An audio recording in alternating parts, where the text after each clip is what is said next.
নমস্কার, গ্লোব টিভির জ্যোতিষ শাস্ত্রের কল্পতরু অনুষ্ঠানে আপনাদের সবাইকে স্বাগত জানাই।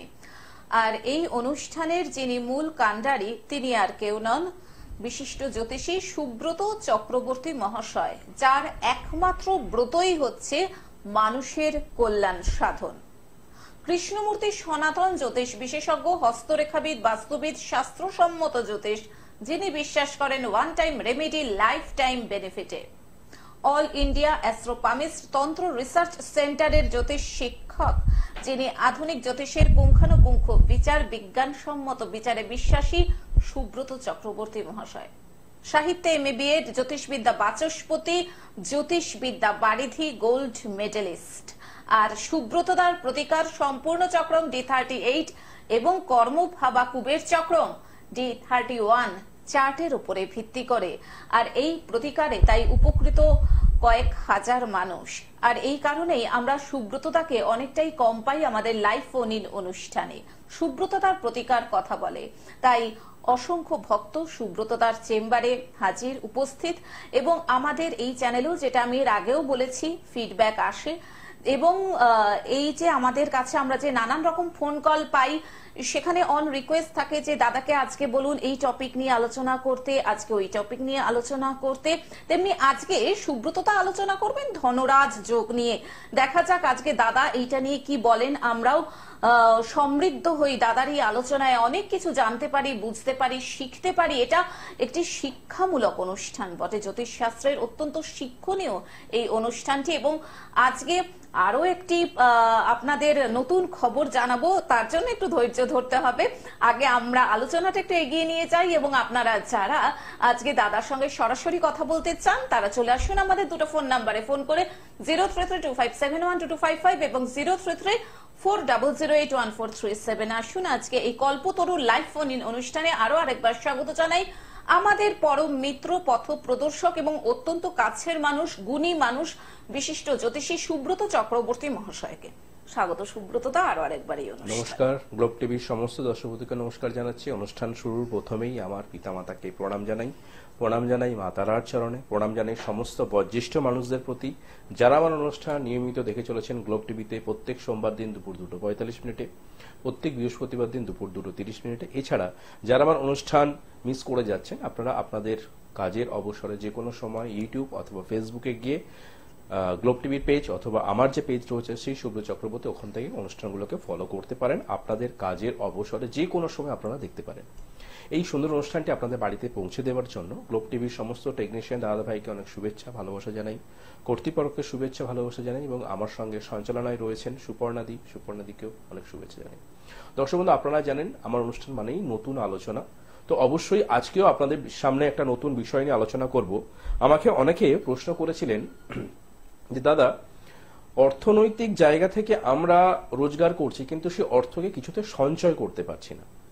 অর্থাৎ আমার বাড়িতে অর্থ আসছে, আমি মাস গেলে একটা ভালো রোজগার করছি, অনেকে সরকারি চাকরি করেন, অনেকে বেসরকারি করেন, কিন্তু সেই অর্থ যে আমি একটা সঞ্চয় করব, আমি ব্যাংকে যে সেটাকে সেভিংস করে রাখবো, হয়তো আমার ব্যাংকেই মাইনেটা ঢুকছে, কিন্তু তারপরে মাসের শেষে গিয়ে আমি দেখতে পাচ্ছি আমার খরচের একটা লম্বা লিস্ট, মানে খরচ এত পরিমাণ বেড়ে যাচ্ছে যে সেখানে মাস গেলে যে আমি সামান্য কিছু টাকা আমার উপার্জনের যে গচ্ছিত কিছু আমি রাখবো, সেটাকে আমি রাখতে পারছি না। এবং তাতে কি হচ্ছে, অনেক মানুষের যে প্ল্যান থাকে ভবিষ্যতে আমি কিছু করব, আমি কোনো কিছু নতুন জিনিস তৈরি করতে যাচ্ছি, সেইখানেই চলে যাচ্ছে। এবার অনেকের প্রশ্ন থাকে, এই যে লোনে আমরা জড়িয়ে পড়ছি নানা রকম ভাবে, তাহলে এই যে অর্থনৈতিক জায়গায় এই যে বেসামাল ব্যবস্থা বা বেসামাল আপনাদের একটা জায়গায় তৈরি হচ্ছে, সেইটা নিয়ে অনেকে জানতে চেয়েছেন যেটা কেন হয়, বা লোনের যোগ কেন হয়, ধননাশ যোগ, অর্থাৎ অর্থ রোজগার করছি সেই অর্থকে আমরা রাখতে পাচ্ছি না, সেটা কেন হয় বা কি কানেকশনে হতে পারে। খুব সুন্দর প্রশ্ন অনেকে করেছেন। এবং আপনারা যদি মনে করেন যে আপনাদের মধ্যেও অনেক প্রশ্ন রয়েছে, আমাকে সরাসরি হোয়াটসঅ্যাপ করতে পারেন। আমার যে নাম্বার যাচ্ছে 9831707058, এটা আমার হোয়াটসঅ্যাপ নাম্বার। এছাড়া আমার যে মেল আইডি রয়েছে সুব্রত ছোট হাতের SUBRATA subrata7070@gmail.com, এখানেও আপনারা কিন্তু মেল করে আপনাদের যে কি বিষয় জানতে চাইছেন সেই বিষয়ে কিন্তু আপনারা আমাকে প্রশ্ন করতে পারেন। আমি চেষ্টা করব গ্লোব টিভি এবং অন্যান্য মিডিয়াতে লাইভ অনুষ্ঠানে আপনাদের সেই প্রশ্নের উত্তরগুলো দেওয়ার। তো যারা এই প্রশ্নটা করেছিলেন তারা আজকে অনুষ্ঠান হয়তো দেখছেন বা অন্য সময় আপনারা দেখবেন, বা যারা আজকে সরাসরি আজকে আমার লাইভ অনুষ্ঠান দেখছেন তারাও এই জিনিসটাকে ভালো করে বুঝে নিন যে বাড়িতে এরকম তো নেই যে অর্থ রোজগার হচ্ছে, অর্থকে সঞ্চয় করতে পাচ্ছি না, এরকম বাড়িতে হয়তো খুব কমই দেখতে পাওয়া যায়। তো কেন হচ্ছে, কোন চার্টের কারণে বা কি সংযোগ থাকলে আমাদের চার্টে এই সমস্যাটি তৈরি হয় বা লোনে জর্জরিত হয়ে পড়ছেন, কেন হচ্ছে? প্রথমেই বলতে হবে, আমি প্রথমে ন্যাটাল চার্টে চলে যাই। আমরা প্রত্যেকেই জানি আমাদের লগ্ন কুণ্ডলী অনুযায়ী বা রাশি কুণ্ডলী অনুযায়ী বা D1 চার্ট অনুযায়ী লগ্ন থেকে দ্বিতীয় ভাবকে আমরা সবসময় কি বলে থাকি, অর্থনৈতিক জায়গা। আমি প্রথমে বলে রাখি, এই যে দ্বিতীয় ভাব থেকে একাধিক বিচার হয়, অর্থাৎ এক একটা ভাব বিচার এক একটা আমাদের দ্বাদশ অবস্থানের জায়গা থেকে একাধিক ভাব বিচার করা যায়, কিন্তু দ্বিতীয় ভাব থেকে শুধু অর্থনৈতিকটা আরো ভাব বিচার করা যায়। কিন্তু আমি যেহেতু অর্থনৈতিক জায়গা আসছে, আমি সেটাকে নিয়ে আলোচনা করব যে কারো লগ্ন কুণ্ডলিতে যদি দ্বিতীয়পতি, নবমপতি, দশমপতি এবং একাদশপতি অশুভ অবস্থাতে থাকে বা সেখানে রাহু কেতুর কোনো কিছু সংযোগ হয়ে থাকে এবং সেই রাহু কেতু যদি বৃহস্পতি, রবি, শুক্র অথবা শনি দ্বারা পীড়িত হয় বা একত্রীকরণ হয়, তাহলে সেই জাতক জাতিকা বা সেই বাড়ির গৃহকর্তার মধ্যে কিন্তু সঞ্চয়ের প্রচুর পরিমাণে অভাব দেখা দেয়। অর্থাৎ তিনি হয়তো ভালো গভর্নমেন্ট সার্ভিস করেন, সেন্ট্রাল গভর্নমেন্টে চাকরি করেন, ভালো জায়গায় রোজগার করছেন, মাস গেলে ভালো অ্যামাউন্ট একটা রোজগার আসছে, কিন্তু সেই ব্যক্তি পর্যন্ত আমাকে প্রশ্ন করেছেন যে দাদা আমি ভালো রোজগার করা সত্ত্বেও আমি কিন্তু সেরকম ভাবে আমার সঞ্চয়কে রাখতে পাচ্ছি না এই কারণের জন্য। এবং এই সংযোগ যদি আপনার ক্ষেত্রে থাকে তাহলে কিন্তু আপনার ক্ষেত্রে একাধিক লোন যোগ হতে পারে। অর্থাৎ যদি কারো দেখতে পাওয়া যায় দ্বিতীয়পতি, নবমপতি এবং একাদশপতি স্থানে সেখানে রাহুকেতুর অবস্থান এবং বিশেষ করে যদি বৃহস্পতির সঙ্গে রাহুকেতুর একটা সংযোগ তৈরি হয়ে থাকে, যেটাকে জ্যোতিষের ভাষা অনেকে বলে থাকেন গুরু চণ্ডালী যোগ, এই গুরু চণ্ডালী যোগে দেখতে হবে যে বৃহস্পতির থেকে রাহুর ডিগ্রি সবসময় বেশি হচ্ছে কিনা। যদি সেখানে বৃহস্পতির থেকে রাহুর ডিগ্রি বেশি হয়ে থাকে অথবা সেই রাহু বিশেষ করে যদি দেখতে পাওয়া যায় যে নবমপতির অধিপতি গ্রহ বা একাদশপতির অধিপতি গ্রহ, তাহলে কিন্তু আপনার একাধিক লোন তৈরি হতে পারে। অর্থাৎ আপনি লোন একটা কমপ্লিট করলেন, আবার লোন নিলেন, আবার লোনটা কমপ্লিট করলেন, আবার একটা লোন নিলেন, অর্থাৎ আপনি লোনের মধ্যে সারা জীবন থেকে যাবেন এবং সেক্ষেত্রে অর্থনৈতিক জায়গায় আপনার ডেভেলপমেন্টে প্রচুর পরিমাণে বাধা আসবে। অনেকের ক্ষেত্রে দেখেছি যাদের ক্ষেত্রে বিশেষ পরিমাণে এই রাহুর সংযোগ শনি দ্বারা হয়ে থাকে, তাদের ক্ষেত্রে কোনো হওয়া কাজ সহজে হবে না। অর্থাৎ আপনার কাছে অর্থ রয়েছে কিন্তু আপনি চাইছেন কোনো কিছু নতুন কোনো জিনিস করা, অর্থাৎ আপনি কিছু আপনার ভবিষ্যতের জন্য তৈরি করবেন। ভবিষ্যতের জন্য মানুষ কি করে রাখে, একটা জমি কিনে রাখে, একটা ফ্ল্যাট কিনে রাখে, অথবা নতুন কোনো এমন বা গয়না গড়িয়ে রাখেন ভবিষ্যতের জন্য, যে আমরা এমন কিছু জিনিস করে রাখলাম যেটা আমার ভবিষ্যতে কাজে লাগবে, আমার পরবর্তী জেনারেশন, আমার সন্তানের জন্য। যদি সেখানে শনি রাহুর সংযোগ হয়ে থাকে কারো জন্মচাটে অথবা দৃষ্ট হয়ে থাকে, অথবা সেখানে শনির থেকে রাহুর যে ডিগ্রির সংযোগ যদি বেশি হয়ে থাকে, সেই জাতক জাতিকার কোনো স্বপ্ন, অর্থাৎ ধরুন আপনি কোনো কিছু করতে চাইছেন, সেই হওয়ার কাজে প্রতি মুহূর্তে কিন্তু বাধা আসবে, প্রতি মুহূর্তে। অর্থাৎ আপনি চেষ্টা করছেন যে আমি এটা করবো, হয়তো সেটাতে আপনি সফলও হলেন, কিন্তু সেই সফল হওয়ার পেছনে কিন্তু অনেক কাঠ খড় আপনাকে পোড়াতে হয়েছে। তাহলে এই সমস্যাটা যদি যাদের ক্ষেত্রে থাকে, এটা গেল আমাদের প্রাথমিক জায়গা। আমি কিন্তু এরপরে আরো কিছু ডিটেলসে আসবো। অর্থাৎ আপনারা যারা জানেন যে আমাদের জ্যোতিষশাস্ত্রে মূল বিষয়বস্তু হচ্ছে সম্পূর্ণ চক্রম, এটা হয়তো আমার যারা অনুষ্ঠান দেখেন আপনারা জেনে গেছেন, এবং বহু মানুষের একটা ভালোবাসা, বহু মানুষের আশীর্বাদ আমি পেয়েছি এই সম্পূর্ণ চক্রম দ্বারা। কারণ মানুষ এসে আমাকে বলছেন যে দাদা সম্পূর্ণ চক্রম আমাদের বুঝিয়ে দিন, সম্পূর্ণ চক্রম আপনি করে দিন, সম্পূর্ণ চক্রমে গ্রহেরা কিভাবে অবস্থান করছে সেখান থেকেই কিন্তু প্রতিকারকে নির্ণয় করতে হয়। তাই অবশ্যই যারা এখনো সম্পূর্ণ চক্রম বা D38 চার্টটি করেননি অথবা কর্মজীবনে কোনো সমস্যা যাচ্ছে D31 চার্ট করেননি, আপনারা আপনাদের নিকটস্থ জ্যোতিষের কাছে গিয়ে এই দুটি চার্ট করিয়ে সেখান থেকে তার সংযোগটাকে দেখে নিয়ে তার রেমেডি করান, আপনি কিন্তু সেখান থেকে অনেক ভালো থাকবেন। ফোনে কোনো বন্ধু এসেছেন, আমি আলোচনা অবশ্যই আসবো। হ্যাঁ, নমস্কার, স্বাগত এই কল্পতরু অনুষ্ঠানে। ফোনে কে রয়েছেন? আচ্ছা, হ্যাঁ আপনাকেও নমস্কার। বলুন আপনি কার সম্পর্কে জানবেন? আচ্ছা, জন্ম তারিখ বলুন। 26 জুলাই 1992। বেশ, জন্ম সময়? সকাল 11:05। জন্মস্থান? বর্ধমান। কি জানতে চান বলুন।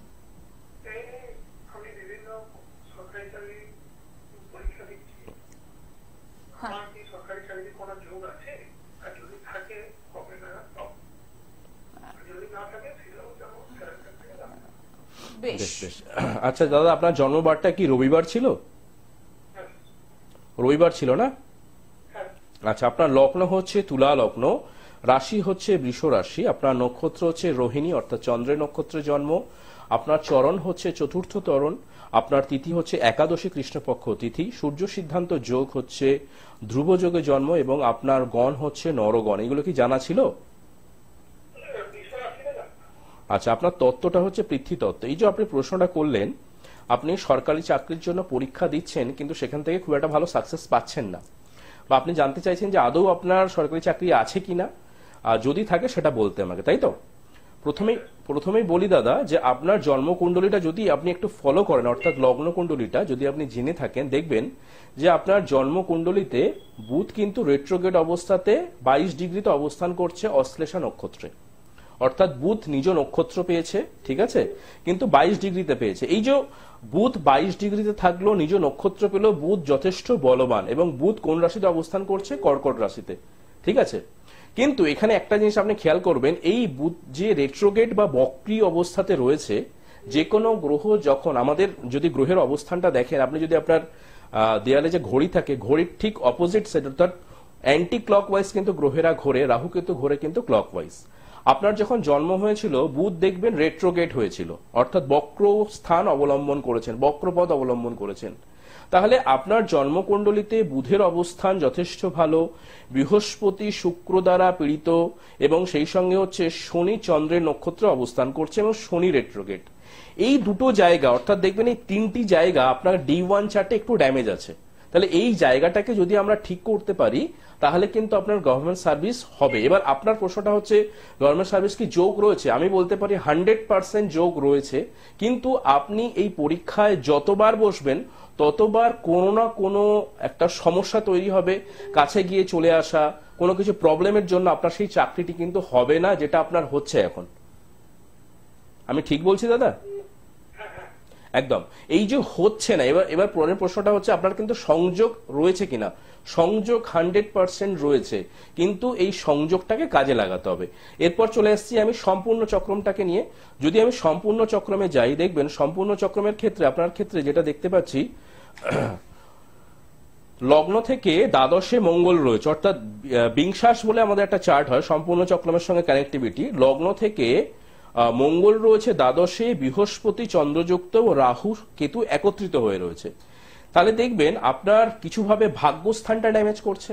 ভাগ্যস্থান যাদের ড্যামেজ হয় এবং লগ্ন কুণ্ডলী মতে যদি বুধ রেট্রোগ্রেড থাকে, তাহলে এই সংযোগে আপনাকে কখনোই চাকরির ক্ষেত্রে উপযুক্ত জায়গায় যে প্রযোজ্য দেওয়া, অর্থাৎ 9th হাউস যতক্ষণ না আপনাকে সাপোর্ট করছে, ভাগ্য না সাপোর্ট করলে আপনি কিন্তু আপনার জায়গা থেকে বেরোতে পারবেন না। বুঝতে পেরেছেন ব্যাপারটা?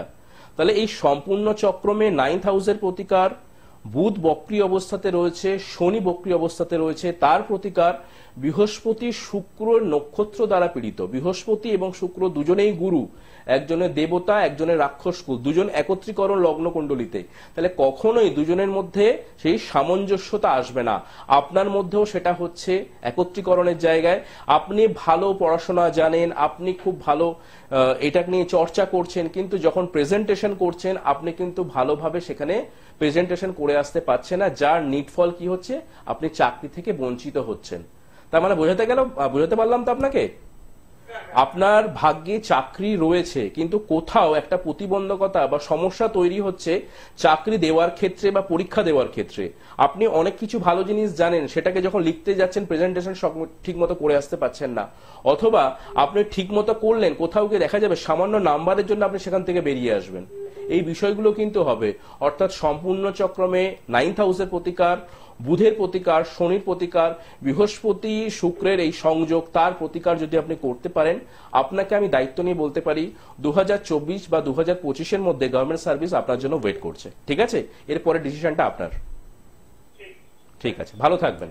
ফোন করার জন্য ধন্যবাদ। হ্যাঁ, এবার আমি একটি বিশেষ ঘোষণা করব, অর্থাৎ যে কথাটা আমি এবার আপনাদের সবাইকে জানাতে চলছি সেটা কিন্তু আমাদের সবার কাছে অত্যন্ত গর্বের একটি বিষয় এবং আপনাদের সবার শুনে খুবই ভালো লাগবে। যে সুব্রতদা, আমরা তো সবাই জানি যে আমাদের সুব্রতদা বহু পুরস্কারে পুরস্কৃত এবং সম্মানিত। যেমন সুব্রতদা জ্যোতিষবিদ্যা বাচস্পতি, জ্যোতিষবিদ্যা বারিধি, ট্রিপল গোল্ড মেডেলিস্ট, আমরা সবাই জানি।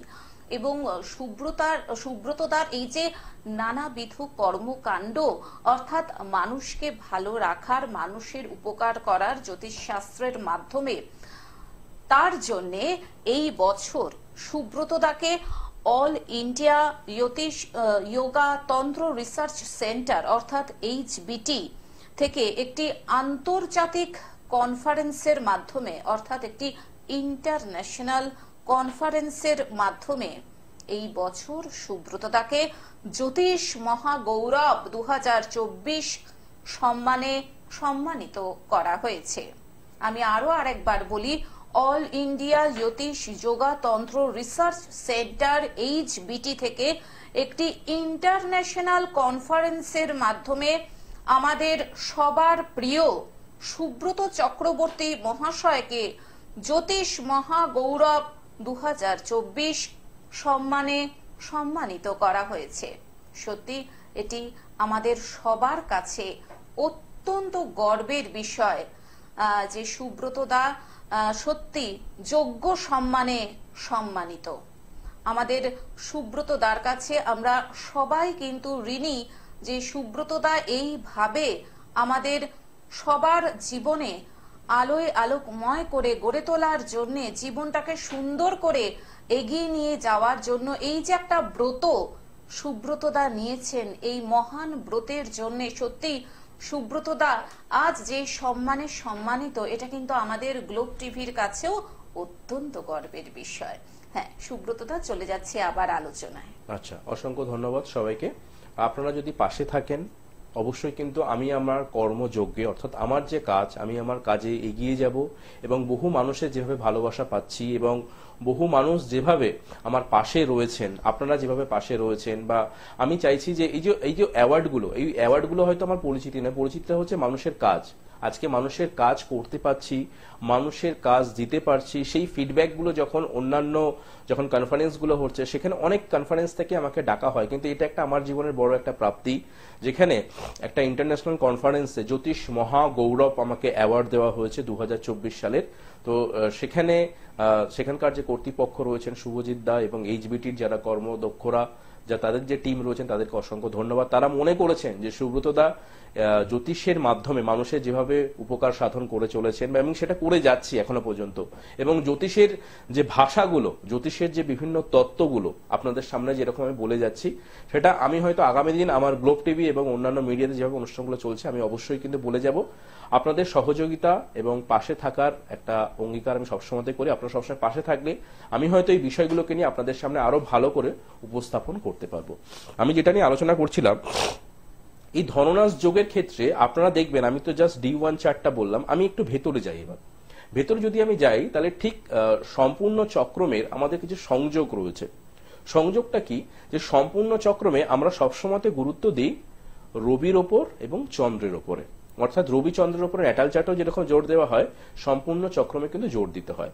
তাহলে রবি এবং চন্দ্র যখন রাহু কেতু দ্বারা একত্রীকরণ হয়, আমরা জ্যোতিষের ভাষায় সেটাকে জানি যে গ্রহণ যোগ তৈরি হয়ে থাকে, সূর্য গ্রহণ অথবা চন্দ্র গ্রহণ। এই সংযোগটা যখন বিশেষ পরিমাণে সম্পূর্ণ চক্রমে 9th হাউসের ওপর একত্রীকরণ হয় এবং সেখানে দ্বিতীয় ভাব যখন কানেক্টিভিটি পেয়ে থাকে, অর্থাৎ দ্বিতীয়ের অধিপতির সঙ্গে 9th-এর সংযোগ হয়, সেখানে রবি অথবা চন্দ্র যদি 9th-এর অধিপতি বা দ্বিতীয়ের অধিপতি হয়, সেখানে রাহু কেতুর কিছুভাবে সংযোগ হয়ে থাকে, সেই জাতক জাতিকারা কখনোই কিন্তু নিজের সঞ্চয়কে সঞ্চয় করে রাখতে পারবে না, কিছুভাবে সেখানে কিন্তু ব্যয় হবেই। ব্যয়টা এত পরিমাণ হবে যে দেখা যাবে তিনি যদি ভালো রোজগারও করেন তিনি কিন্তু ভালো ব্যাংক ব্যালেন্স করতে পারছে না। যদি কারো জন্ম ছকে সম্পূর্ণ চক্রমে শনির সঙ্গে চন্দ্র একত্রীকরণ ঘটে, সেখানে রাহু এবং কেতু সমসপ্তমে থাকে, সেখানে রাহুর পূর্ণ দৃষ্টি যদি শনি চন্দ্রের ওপর একত্রীকরণ হয়, তাহলে সেই জাতক জাতিকার কিন্তু লোনের পরিমাণ প্রচুর পরিমাণে হয়ে থাকে, প্রচুর পরিমাণে। অর্থাৎ তিনি একটা লোন কমপ্লিট করবেন, আর একটা লোন নেবেন, অথবা একাধিক লোন কিন্তু তার জীবনে থাকে এবং তার ইন্টারেস্ট গুনতে গুনতেই দিন গুজরান হয়ে যায়। অর্থাৎ এমনও মানুষজনকে দেখেছি তার হয়তো ইন্টারেস্টের জ্বালায় তিনি কিন্তু আত্মহত্যা পর্যন্ত করেছেন, অর্থাৎ তিনি যখন ইন্টারেস্ট দিতে পারেননি। অনেকের ক্ষেত্রে দেখতে পাওয়া যায় আপনি হয়তো লোনটা দিচ্ছেন, কিছুভাবে আপনার লোন অনেক জায়গায় মিস হয়ে যাচ্ছে। সেইটা কেন হয়? কারণ সেই সংযোগটা যখন হয়ে থাকবে তখন সেখানে কিন্তু সম্পূর্ণ চক্রমে পঞ্চমপতি বৃহস্পতি যখন দ্বিতীয়ের উপর সংযোগ করবে এবং সেই দ্বিতীয় পতি সপ্তমপতি বা একাদশপতিকে কানেক্টিভিটি করবে। কারণ একাদশপতির পঞ্চম হচ্ছে দ্বিতীয়, দ্বিতীয়ের সঙ্গে পঞ্চমের কিন্তু সংযোগটাকে আপনাকে ভালো করে কিন্তু দেখতে হবে, সেই মেলবন্ধনটা। যদি সেখানে সেই কানেক্টিভিটি হয়ে থাকে এবং সেখানে একাদশপতি পঞ্চমপতি মেলিপিক অবস্থাতে থাকে, সেই জাতক এবং জাতিকার ক্ষেত্রে লোনের কিছুভাবে, অর্থাৎ লোন যে আপনারা দেন সেখানে কিন্তু চেক বাউন্স হতে পারে বা লোন বাউন্স হতে পারে। সেখান থেকে তার দেখা যাবে তিনি যে বিষয়ের উপর লোন নিয়েছেন সেইটা সম্পূর্ণভাবে কিন্তু আইনি পর্যায়ে চলে যাচ্ছেন। অর্থাৎ অনেক সময় দেখতে পাওয়া যায় তিনি হয়তো কার লোন নিয়েছেন বা পার্সোনাল লোন নিয়েছেন অথবা হোম লোন নিয়েছেন, তার হোম পর্যন্ত অর্থাৎ তার ব্যক্তিগত যে সম্পত্তির জন্য তিনি লোন নিয়েছেন সেটাকে কিন্তু সিজ করা হয়েছে, পরবর্তী ক্ষেত্রে সেটাকে নিলাম করে তার সেই টাকাকে চুক্ত করা হয়েছে। এরকমও সংযোগ কিন্তু দেখা গেছে যদি এই কানেক্টিভিটি হয়ে থাকে। যদি কোনো জাতক জাতিকার ক্ষেত্রে ষষ্ঠপতির সঙ্গে রাহু কেতু একত্রীকরণ, সেখানে বৃহস্পতি চন্দ্র একত্রীকরণ হয়েছে, এবার এখানে প্রশ্নটা হচ্ছে বৃহস্পতি চন্দ্রের সঙ্গে গজকেশরী যোগ তৈরি হলো, কিন্তু সেই গজকেশরী যোগ ভালোভাবে উপস্থাপন করতে পারবে না বা গজকেশরী যোগের শুভত্ব পাওয়া যায় না, কারণ সেখানে কিন্তু রাহু বা কেতুর একটা সংযোগ সেই গজকেশরীর উপরে প্রভাবিত হয় এবং সেখানে তার দ্বিতীয় পতির ডিগ্রি যদি কিছুভাবে 10 ডিগ্রি নিচে অবস্থান করে, তাহলে সেই যে গজকেশরী যোগ তার ক্ষেত্রে কিন্তু উল্টো প্রভাব দিতে পারে। অর্থাৎ কি উল্টো প্রভাব দিতে পারে? ধননাশ যোগ, অর্থাৎ তিনি কিন্তু ধননাশ যোগের শিকার হন। শুধুমাত্র রবি শুক্রের একত্রীকরণ দারিদ্র যোগ হয়ে ধননাশ যোগ হয় সেটা নয়, তার আলাদা ব্যাখ্যা রয়েছে, দারিদ্র যোগের আলাদা আলাদা ব্যাখ্যা রয়েছে।